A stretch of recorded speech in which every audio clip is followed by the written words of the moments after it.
soon as it's over, your phone rings, and what they say is, you will die in 7 days. And exactly 7 days later. Welcome back to SledgeHammer Horror, guys. I am Ken Sledge, and let's talk horror. Now, today I am joined by the amazing Jillian, otherwise known as Zombae Undead. How you doing today? Good. How are you? I am doing so good. It is so awesome to have you. I'm a big fan. For those of you that don't know anything about Jillian yet, I'm sure you will soon. She's been working in the haunted house community for over 8 years now. She started doing a TikTok channel with TikTok videos, doing horror transformations in August of 2020. Always had a passion for haunted house, acting, and horror, but you don't have to take my word for it. Her transformations are absolutely amazing. Just for yourself, click the links down here in the description. Make sure you're giving her a follow and watch all the things they do. But you guys don't want to hear me talk about Jillian. We want to hear Jillian talk about Jillian. So Zombae, what can you tell us about yourself that these people may not know yet? Yeah. So, again, I've been an avid horror addict since I was the ripe age of probably, 5 or 6. So my deep rooted passion in all things terrifying started at a very young age. Again, starting off with Goosebumps and luring into everything else. But yeah, I mean, again, as he said, I've been working in the haunted house industry for 8 years, doing my own character creations and, essentially, again, big horror fan. And yeah. Again, you'll hear more soon. Right. And I love the horror creations that you do. I've been following you on Instagram for a while. My buddy Michael actually hooked us up. Thanks, Mike. I appreciate it very much. But yeah, if you guys follow her links down here in the description, make sure you're checking her out because I promise you, you're not going to regret it. All horror fans are going to love it. The way that she does the transformations is just absolutely fucking amazing. It's beautiful to watch and see it come through. I'm a big fan. I always get excited when you put out new stuff. So make sure you guys don't have to wait for me to tell you. Click down here and check it out. So you did this in about August of 2020. That's when you really started doing the TikTok and the horror transformations. But were you doing them before then and just not filming them? Or is that when you kind of just like, I'm going to do this? Yeah. So basically, obviously through the pandemic, TikTok was kind of like a thing that blew up. So I used to just kind of go, skim through it and look for recipes or just stupid stuff, like lifestyle stuff. And I saw a lot of people doing stuff about like voiceovers having to do with like passions or hobbies. And one day on my lunch break, I was working from home and, it's cool. I live, at a haunted house, I live on the premises. And I think it's so, it's you don't hear that every day. So one day on my lunch break, I took my Great Dane out for a walk and we were walking the loop of the hayride at the haunted house. And I did this voiceover. We were being stupid. Like we were running around and like, I was being super goofy and I did a voiceover and I was, talking about how I work here and I live here. And I figured, I'm going to make this account a haunted house account. And I'm like, I'll document the season through COVID and kind of just, give that impersonal feeling to the people who wouldn't be able to go to a haunted house this year or, whatever else. And so I posted it and went back to work and I opened my phone to 100,000 followers and a video. I think it had like 1.5 million views at that point. So it was insane. I didn't expect it. And from there, I'm like, what the hell am I going to do from here? I was like, I have one original character at this point, which I'm sure you've seen, which is my demon with the hands and the eyes. And at that point, that was pretty much the only makeup I've ever done. And I was like, well, I got to keep them coming for more. So I decided I started watching YouTube tutorials and teaching myself different techniques. And it kind of just skyrocketed from there where it was just viral hit after viral hit after viral hit. So it was something I just did on my lunch break one day at work. And here we are 4.8 million followers later. So, well, I mean, you're well deserved. This isn't like a fly by night thing because you can see the passion that you have for it. And as good as you are, I would have never guessed that was when you really started going. This looks like something you've been doing for a very long time, not just because of how well it is, but the passion you have for it. You can tell that it's not something you're doing as like a cool little fad. It's something that you thoroughly enjoy. And that's why I really enjoy following you. And I love all the new things you're always putting up. Yeah, no, I mean, working at the haunted house for 8 years, I mean, coming in as a first year actor, the people you look up to are those midway actors or the people who do their own costuming and makeups. And I always wanted to be that person, you know, which is why it took me, oh my gosh, like a year and a half to put together my first character because I was so like particular about it. So, you know, when I finally was able to teach myself different techniques and different things, you know, again, I ran with it like crazy. So, you know, it's a lot of fun. I really enjoy it. And it's awesome. So as all of you know, I'm sure Halloween is just a little over 3 months away. Do you have anything big planned for the channel and everything that you're doing for Halloween? Or, I mean, I know you'll be doing the haunted house, Yeah. but were you able to do a walkthrough last year with everything going on with COVID or? So, I mean, I wasn't able to do as much on my channel last season as I wish I could have. You know, being acting and working through pandemic, it was very challenging. You know, it was a job. It wasn't fun. Yeah. You know, you go in, you entertain your customers, you go home. So I have big plans this year. I'm going to be doing, you know, actor takeovers on my channel. So I'll be doing like live streams where we have different characters and you'll meet new people, you know, getting ready. I'll be doing a lot more behind the scenes stuff so that they'll be able to get to know my friends who didn't get to come last year and act last year. And I'll be introducing 3 brand new original characters that will be just as tremendous and amazing as my main character, Lyra. So I have some really cool costumes that are getting made. And again, this season, I'm super, super excited for it. So I can't wait. I will be following along every step of the way. Yeah, it's going to be so much fun. And again, we've had like a bunch of get-togethers with employees and we all just are so excited. And I can't wait for everyone to get to meet my little spooky family that they didn't get to last year. So. Right. And that's what I'm so excited about because, you know, the pandemic was hard on a lot of us, but people like you, that this is what you do for a living. You live there, you know, you're all ready for the season and then it gets taken away from you. I mean, it can break you spiritually because you're so excited and then you get that ultimate letdown. So I'm glad to see you guys made it through it. And now you're ready to come back and punch it in the face and just knock it down and have the most fun in the world. So, Zombae, we know what you're doing in the future with the Halloween stuff. We know what you're doing right now with all the makeup and it's fucking beautiful, but I want to take it back to the past. And I want to talk about what got you started in the horror genre that we all know and love so much. Your first horror movie, and your first horror movie was? It was The Ring. That was my first horror movie. And I can't remember how old I was. I was so young. I probably shouldn't have been watching it. But yeah, it was a sleepover party with my best friend. It was her birthday and we were all in the basement. It was probably like 15 of us, you know, watching this terrifying movie that was definitely a little bit too intense for our age. And fun fact, actually, so during the movie, my best friend's uncle decided to go outside with his girlfriend and stare the shit out of us through the glass windows in the basement. So not only are we watching a terrifying movie, us being, you know, young girls, but, you know, we're also traumatized by her uncle on top of it also. That's so awesome. See, he knew how to do it right. Oh, yeah, absolutely. And we were like, what in the world's going on? Like, it was just... It's a night that I'll definitely never forget. And it's funny you say that because The Ring to me is easily in my top 5 favorite PG-13 horror movies. And people forget because of how scary this movie is, that this movie is PG-13, you know, and that's something that gets overlooked a lot because that movie is fucking terrifying. The visual effects and everything that goes along with it. Do you remember which scene it was from The Ring that affected you the most? I would probably say, I mean, everyone's big one when Samara's crawling out of the well and like contorting all over the place probably was like the most terrifying scene of that movie that I can remember. I mean, I'm trying to think, there was something with flies too that I didn't like. I can't remember exactly what it was. I don't know if it was flies coming out of someone's mouth or I don't remember, but there was something with bugs and bugs are not my thing. So it was probably when the fly lands on the TV and then they grab it and bring it through the TV. Yeah, I can't. Oh, no. I just remember bits and pieces. It's been too long since I watched that movie. So right. Well, and something a lot of people forget is this movie has one of the most effective jump scares in cinema history. When the aunt's like, I saw her face, and then it cuts to the niece there in the closet. Yeah. Like that is, people forget it now, but when that first happened, it scared the shit out of me. Like, I have to watch this movie again now. Now you're getting me all excited. I have to watch the movie again. It's funny because the story I have about this movie, because this movie is very personal to me too. I remember going to watch this movie in cinema Yeah. And I went with my girlfriend at the time, and we sat next to this other couple, and the woman that was there kept grabbing me and screaming every time something would happen.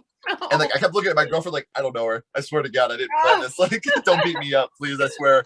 Oh my gosh. This movie, people, I don't know if they really remember, but like you had grown men that were leaving the theater because this movie was so scary.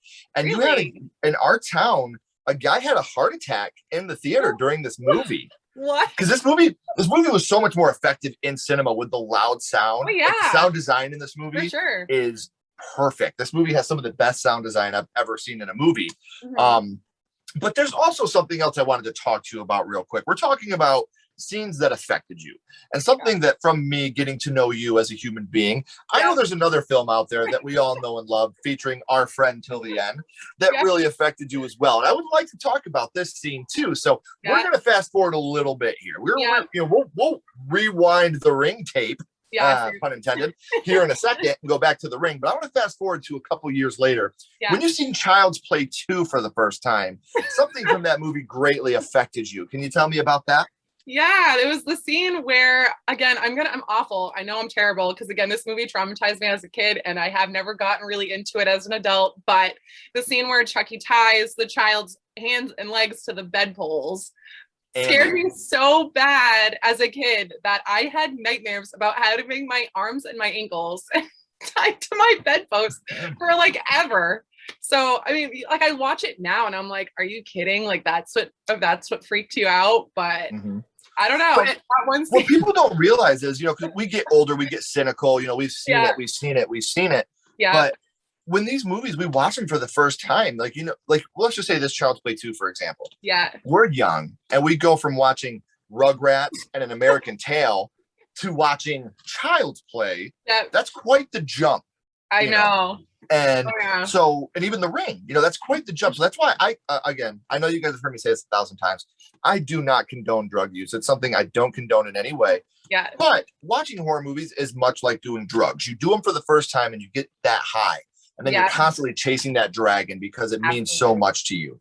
Yeah. And this is a healthy drug that I think everybody has done. And you get that first high and you either fall in love with it or you hate it and you never want to do it again. Yeah. You either go one or two of the extremes, and I'm glad to see the extreme that you went.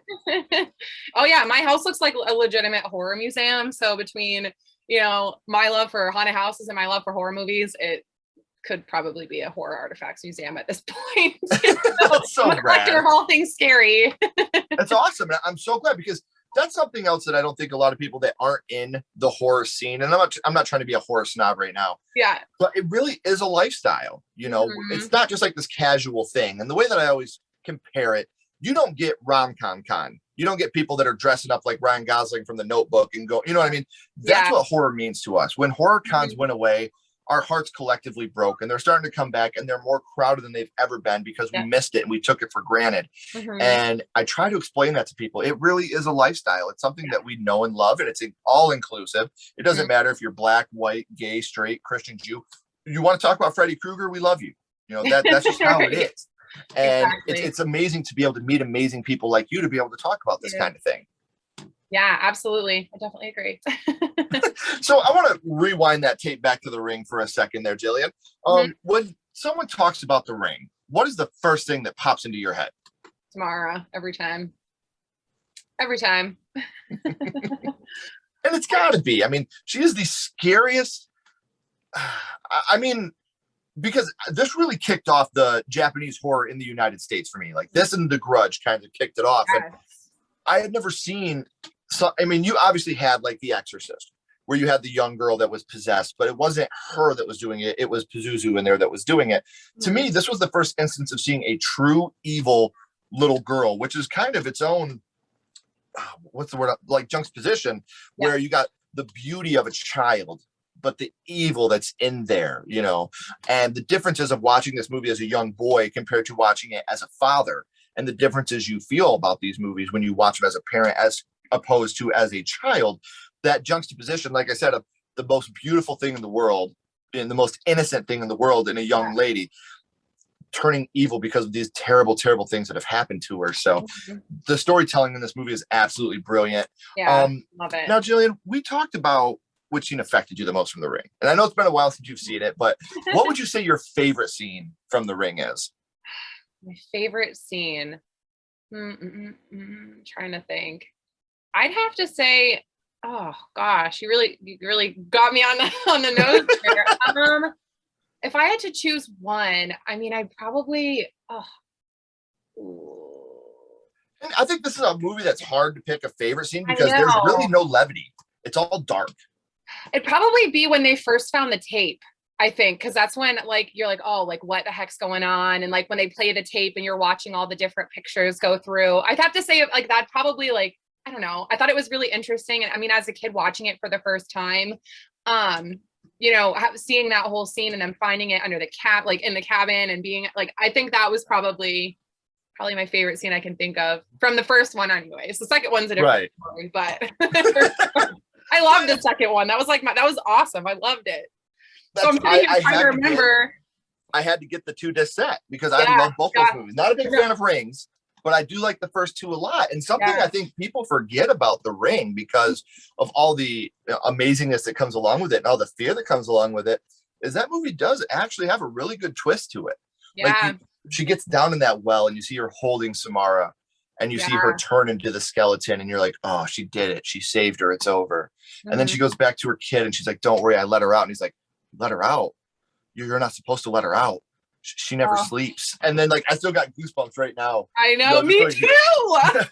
she never sleeps, Rachel. You know, like it's that twist there of, I think everything's okay, but the punch in the face now, it's not. Now we got to spread it to the world to make sure you're okay. Oh my gosh. Yeah, but it's crazy because I feel like the Rings movies, like the story just continuously keeps going. And that's why I'm like sitting here, I'm like, which scenes are from which movie? Don't blend them together. So and that's good. I mean, because I've always looked at, like you say, Friday the 13th. That to me it's an amazing franchise.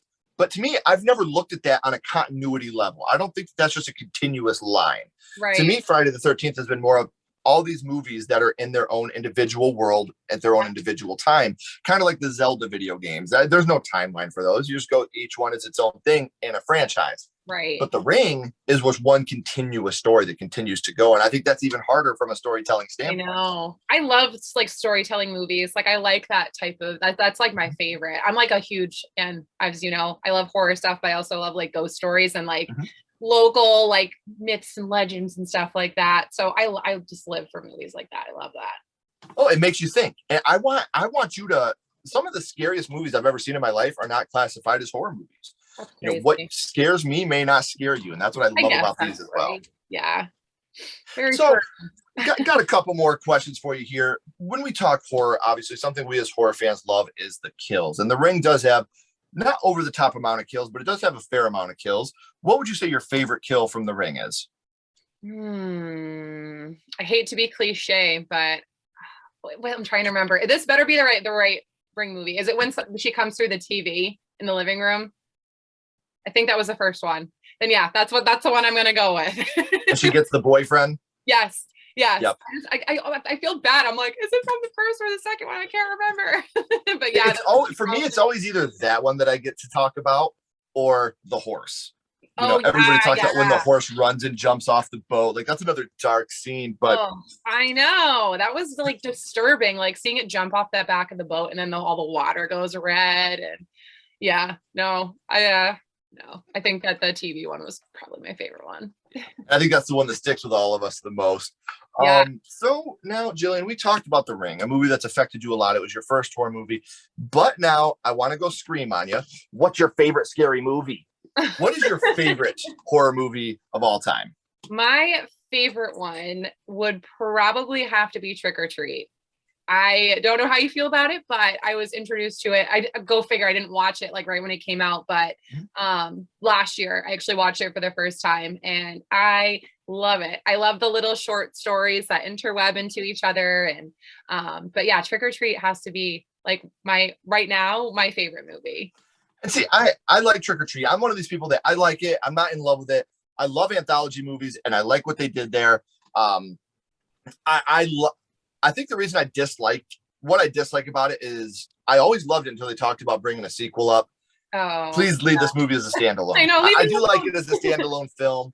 I love Sam. I think that he's a great little villain. I like the secrecy of this movie. Like there's so much that you never find out. Like there's so much ambiguity with Trick or Treat that I absolutely love. And I'm with you. I didn't see it when it first came out because I had gotten told by a buddy of mine that it was more like a kid horror movie. And I watched it. I'm like, what fucking kids do you raise, dude? Like, right. Like, so holy shit. Fun fact, my daughter actually went as Sam for Halloween last year.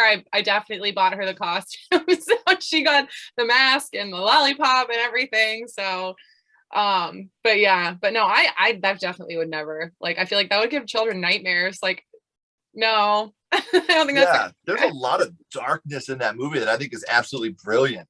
Yeah. It's a movie that is fun. It's a fun movie to watch. Especially around Halloween. Yeah. My 13-year-old watches it, 8-year-old not so much. So I am a fan of Trick or Treat. I like it. I'm not in love with it, but it is a good movie. I would watch it again. It's one of those movies that I don't have a problem with. So Zombae, we always end this with the same question. We're going to go back to the ring. And we're going to rank this on a skull count. Now, we're not being critics. We're not ranking it on production, acting, sound direction, even though the sound design is amazing.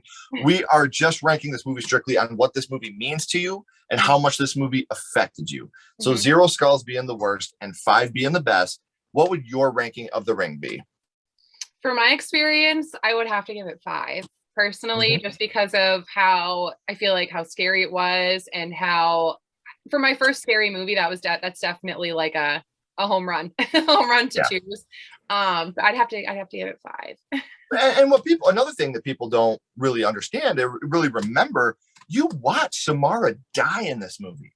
And as a little kid, to watch a mother put a bag over her daughter's face and suffocate her, traumatizing, and then throw her in that well, and then realizing she survived down there for 7 days.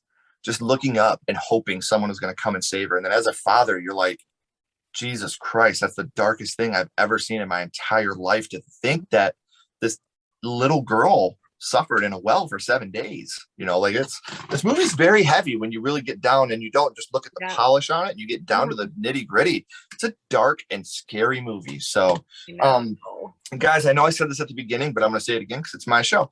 Click the links down here in the description and make sure you are following everything that she does. Especially, she's going to have some amazing shit coming up for you guys here in the next couple months. I don't know if you guys really grasp this. She lives in a haunted house, guys.